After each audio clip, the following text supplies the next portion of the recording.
Lettre numéro 9, le péché originel. Introduction. Son Excellence Monseigneur Lefebvre nous disait souvent que le modernisme et le protestantisme n'étaient en fait qu'une sorte de naturalisme niant le péché originel. Si nous acceptons ce faux principe intellectuel, nous serons rapidement conduits à croire que l'homme est bon par nature et nous traiterons donc nos enfants en petites merveilles irresponsables, incapables d'offenser leur Créateur. Il nous faut bien constater, hélas, que beaucoup de catholiques, même s'ils acceptent en théorie la doctrine de l'Église sur le péché originel, dans la pratique vivent néanmoins comme si celui-ci n'existait pas. Nous touchons là le péché de libéralisme qui détruit peu à peu les fondements même de la foi catholique.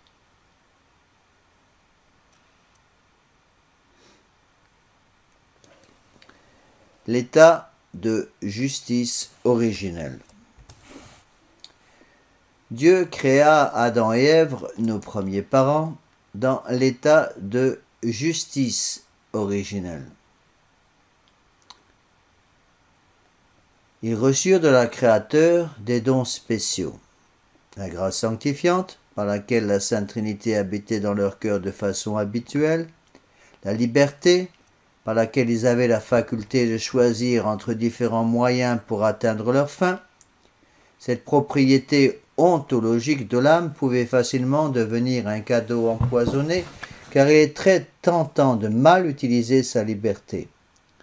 Dans l'état de vie parfaite, la liberté mal comprise n'existe pas. Les anges et les élus du ciel n'ont plus l'usage de leur liberté dans le sens qu'ils ne peuvent plus perdre la vision béatifique. Troisièmement, les dons préternaturels, appelés ainsi parce qu'ils se situent entre la nature et la surnature. Ils sont au nombre de 4. L'immortalité, Adam et Ève ne pouvaient mourir. L'impassibilité, ils ne pouvaient souffrir. La science infuse, ayant été créés à l'âge adulte, ils avaient la connaissance de toutes les choses matérielles dont ils avaient besoin sans avoir besoin de les étudier. Mais ils ignoraient la plupart des choses surnaturelles. L'intégrité, leur corps était soumis à la volonté à l'intelligence et celle-ci à Dieu. Le péché originel. Protégés par ces dons divins, la grâce sanctifiante, la liberté et les autres dons préternaturels, après une période d'épreuve, Adam et Ève auraient dû aller au paradis avec leurs enfants. Hélas, ils perdirent tout par le premier péché d'orgueil et de désobéissance, trompés par les 4 mensonges du démon. Vous ne mourrez point, vos yeux seront ouverts, vous serez comme des dieux et vous connaîtrez le bien et le mal. Pour Adam et Ève, ce péché était un péché mortel, personnel. Pour nous, les enfants d'Adam et Ève, le péché originel n'est ni un péché mortel, ni un péché personnel, mais un péché de nature. Ainsi, tous les êtres humains, sauf notre Seigneur Jésus-Christ dans son humanité et Notre-Dame par son immaculée conception, sont conçus avec cette marque du péché originel. Ce péché originel est un obstacle absolu sur la route du ciel. Il est de foi qu'une âme marquée du péché originel ne peut jouir de la vision béatifique.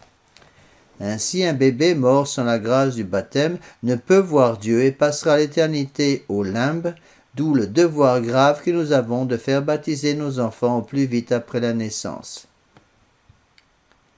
Le baptême. Dieu, dans sa miséricorde, envoya son Fils unique, notre Seigneur Jésus-Christ, pour nous donner le sacrement de baptême et, par sa mort sur la croix, nous rouvrir les portes du paradis qui étaient fermées depuis le péché de nos premiers parents. Il est de foi que le baptême enlève la tâche du péché originel, mais ce sacrement ne nous redonne pas les dons préternaturels de l'état de justice originelle qui sont perdus pour toujours. Notre nature humaine est définitivement blessée par le péché d'Adam et Ève, et même après avoir été lavée par les eaux salvifiques du baptême, elle reste marquée par 4 blessures. Le baptême efface donc le péché originel, mais pas ses conséquences ou blessures.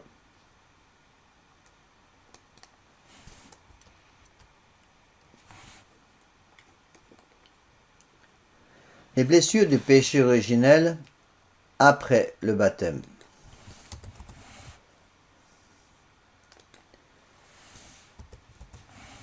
Il y en a 4. Premièrement, l'ignorance, qui blesse notre intelligence. Nous sommes des ignorants et oublions ce que nous apprenons. Deuxièmement, la malice, qui blesse notre volonté. Nous trompons, nous volons et nous mentons facilement.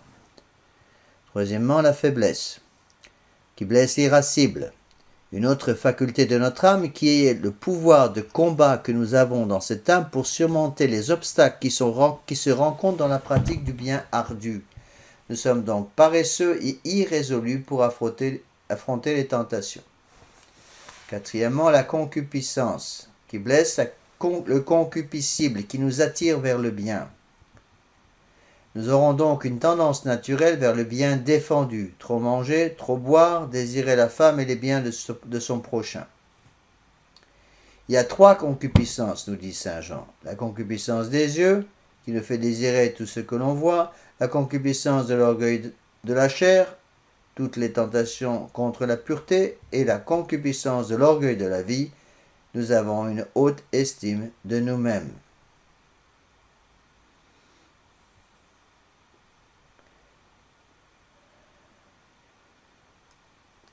Nous voulons la croix de notre Seigneur Jésus-Christ, oui, mais bien capitonnée, bien douce et confortable.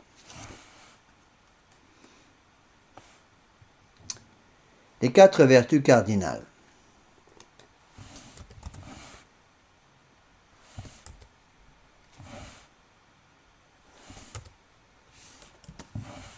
Pour dominer les conséquences de ces 4 blessures, Dieu nous donne l'usage des 4 vertus cardinales qui nous sont toujours accordées par la grâce sanctifiante et les sacrements. Premièrement, la prudence, qui nous permet de lutter contre l'ignorance. Si nous ne savons pas où aller, il faut ralentir. Deuxièmement, la justice, pour lutter contre la malice et rendre au prochain ce que nous lui avons pris contre son droit. Troisièmement, la force, pour lutter contre la blessure de faiblesse. Quatrièmement, la tempérance, pour vaincre la concupiscence et mortifier nos mauvaises tendances. Afin d'être complet, il faut encore ajouter 3 vertus morales. La vertu de pauvreté, contre la concupiscence des yeux. La vertu de chasteté, contre la concupiscence de la chair. La vertu d'obéissance, contre l'orgueil de la vie.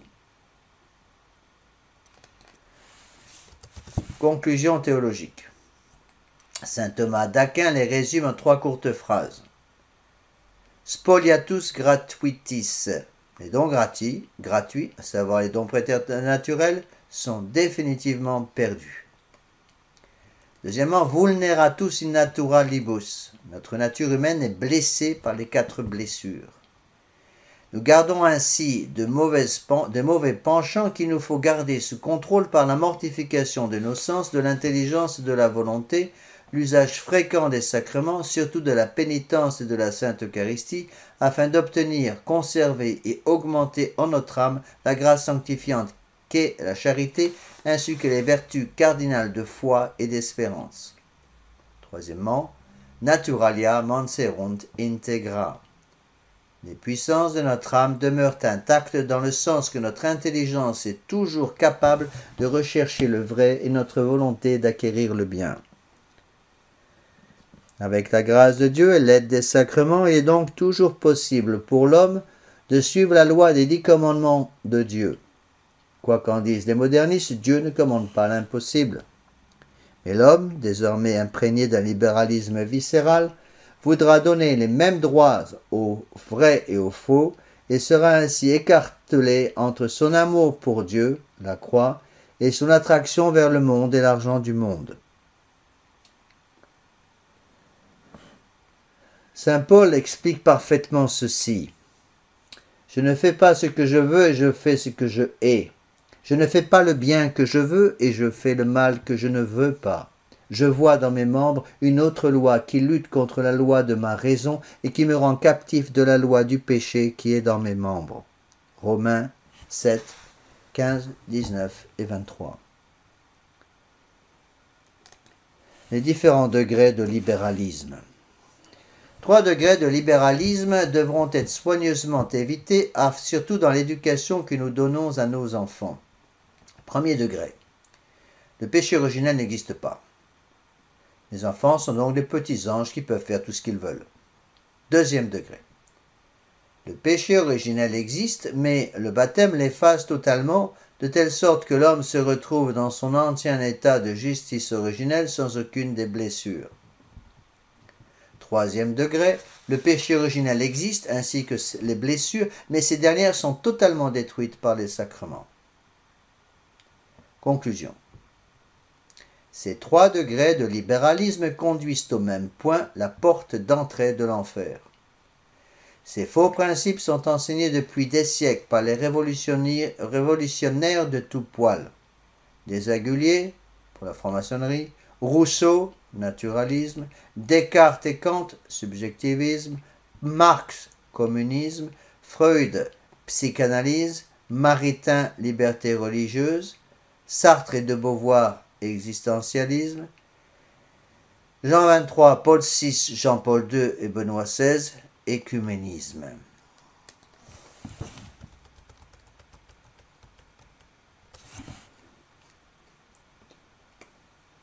Mais derrière tous ces noms compliqués, on retrouve une même racine, le libéralisme qui nie le péché originel et ses conséquences sur la nature humaine. Restons fermement attachés à la doctrine catholique. La voie qui mène au paradis, c'est la voie royale de la Sainte Croix qui n'est guère facile. Dieu ne nous a pas promis une traversée agréable, mais une arrivée en douceur. La vie spirituelle est un combat terrible entre notre âme et le démon, et cette guerre ne se terminera pas avant notre mort. Depuis les jours de Jean-Baptiste que jusqu'à présent, le royaume des cieux est emporté de force et les violences s'en emparent. Saint Matthieu 11, 12. Rejetons donc toute forme de pacifisme spirituel et préparons plutôt nos enfants à la grande bagarre. Au lieu de les nourrir de faux principes de la Révolution, au lieu de les nourrir des faux principes de la Révolution libérale, donnons-leur la vérité. Ainsi, au lieu de leur parler de liberté, parlons-leur d'obéissance. Jésus descendit avec ses parents et vint à Nazareth, et il leur était soumis. Luc 2, 51. Au lieu de leur parler d'égalité, ouvrons donc leur cœur avec la notion de justice. Cherchez d'abord le royaume de Dieu et sa justice, et tout le reste vous sera donné par surcroît. Saint Matthieu 6, 33. Enfin, au lieu de leur verser le poison de la fraternité révolutionnaire, donnons-leur la charité, à savoir l'amour de Dieu, et le véritable amour pour le prochain. Venez à moi, vous tous qui êtes fatigués et ployés sous le fardeau, et je vous soulagerai. Prenez sur vous mon joug et recevez mes leçons, car je suis doux et humble de cœur, et vous trouverez le repos de vos âmes, car mon joug est doux et mon fardeau léger. Saint Matthieu 11, 28, 30. Tout dévoué en notre Seigneur Jésus-Christ et sa très sainte mère.